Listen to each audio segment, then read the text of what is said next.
researching what it takes to maximize crop yields for any farmer in any part of Africa with any crop.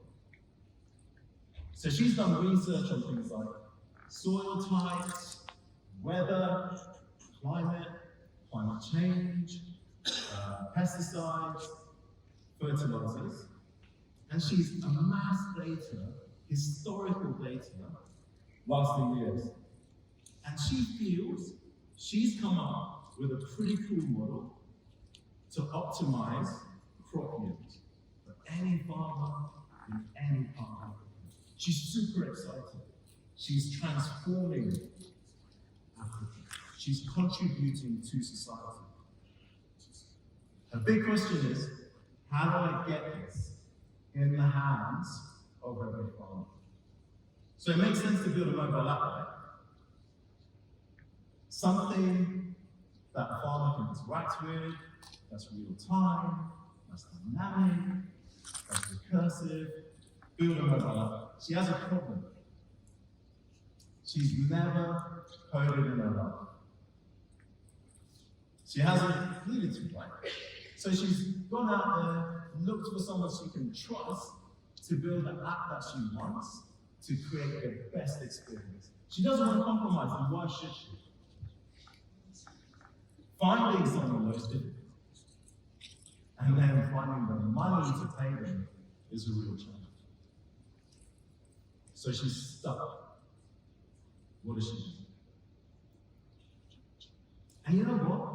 There are millions of Libyans in Africa today who are passionate about serving their community, passionate about starting a new business.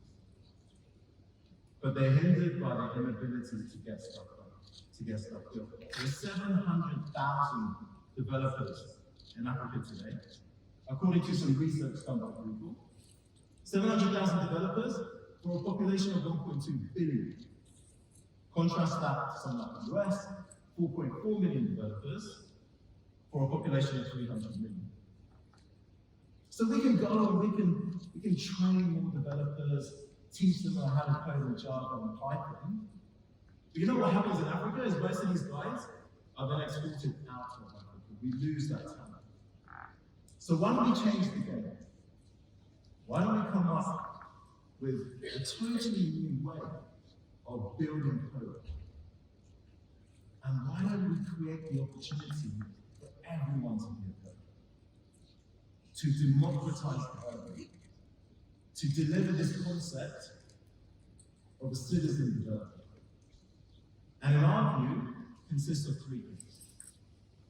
The first is a set of tools which allow you to build that experience. So when we go to a mobile app, we navigate through different pages, we select different options, that experience. The second is the ability to ingest data and services via APIs. So someone else has got data that you want. Let's get that. Let's consume an API. Someone's built a service that you want. Facial recognition, yada, yada, yada. Let's consume an API, and we can enrich that app. The third thing is, let's find a way of very easily, everyone's talking about Gen AI, right? So let's find a way of making that easier to access for non-technical people. So you have your model, you have your data, you go to a platform, you build your AI model, you feed it the data, it learns, and now you've got the ability to make your app much more intelligent. So let's review that. First bit, let's build the app, let's build the user experience, the user journey. Second is, let's enrich that app by ingesting a whole bunch of data and services, so you're getting more from that. And the third thing is, let's build intelligence into that, leveraging AI. So let's go back to Lindy. So now, with our first block, Lindy is building her own. She's using an experience similar to like building a slide on a presentation app. And she's building that user journey. She knows what she wants it to look like. She knows what experience she wants to generate, and she's the one building it. Now, what she wants to do is ingest data services from APIs. So an example of an API she could use is a location-based API.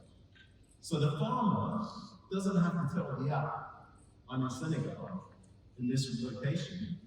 They're consuming a location API from someone like MTN, and the app knows where they are, enriching the experience. Another API is ingesting weather information. There's loads of APIs available which give you that information. Provide that to the app, enrich the app. Third one could be like fertilizer pricing, real-time pricing, special offers, again, delivered via APIs. And what she's done is also built this tool which she calls Crop Wizard. And this is the API, sorry, this is the AI piece. So now the farmer's saying, this is where I am, this is where I want to grow, this is the time of year. And because we've built that model in the back end, the farmer is getting that intelligent input into what they do, into their livelihood. And if she's got consent from these farmers, then the app is feeding data back into that AI platform, so you're building more and more intelligence. So this is what we've done for Lindy. Now let me tell you another story. Well, let me tell you my version of another story. So if you look at Telecom's operators today, what do we have? It's the network, right? It's the communication network. You know, we have radio networks, we have Wi-Fi networks, fiber networks, yada, yada, yada. How does that relate to Lindy? Well, when the farmer's got his device, her device, they're going to use the network to access all of these services. So this is really, really important. And a telecoms company has a lot of value to offer someone like Lindy. You know what? There's another network, which is also really important. It's the distribution network of the telecoms provider. So Chenosis is part of MTN. We're honored to serve a number of enterprise customers, corporates, SMEs, obviously consumers. We partner with governments. We support NGOs and NPOs. We do community work. So there's a rich ecosystem of people and companies that we can bring to someone like Lindy. For example, how does she know who's a farmer? Maybe these farmers are subscribing to our network. These farmers may not have smart devices. So as someone like MTN, we can partner with government or NGOs, and we can invest in making sure that the community Lindy wants to serve have the devices to consume the app.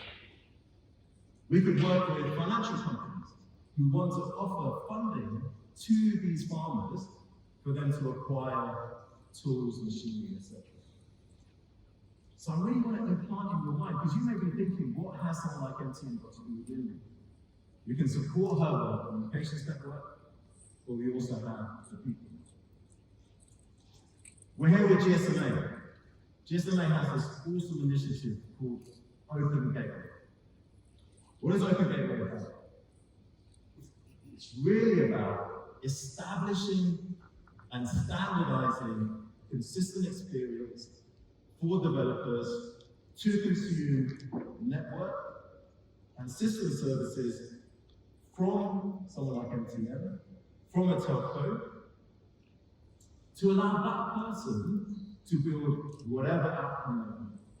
For someone like Lindy to go out and build a totally new experience, to serve a need, to solve a problem. We at Chenosis and MTN are super excited about Open Gateway, we've had the opportunity to contribute, and we're also partnering with a number of other telcos in the region and globally to create new experiences, to enrich experiences. So who is Chenosis? Well, we're looking to build that platform to service need. We've got quite a bit of it there already. We're piloting a few other bits, and we're exploring other components. But our commitment is to go from 700,000 developers across Africa to 70 million citizen developers across Africa. And we believe we can do that, we truly transform this continent. Now, we also have many other stories to tell. Reducing fraud within financial services, providing identity for e-commerce sites, facilitating payments for startups. There's a number of different stories. I would welcome you to our stand, where the team and I are more than happy to share these stories with you, and maybe we can write a story together.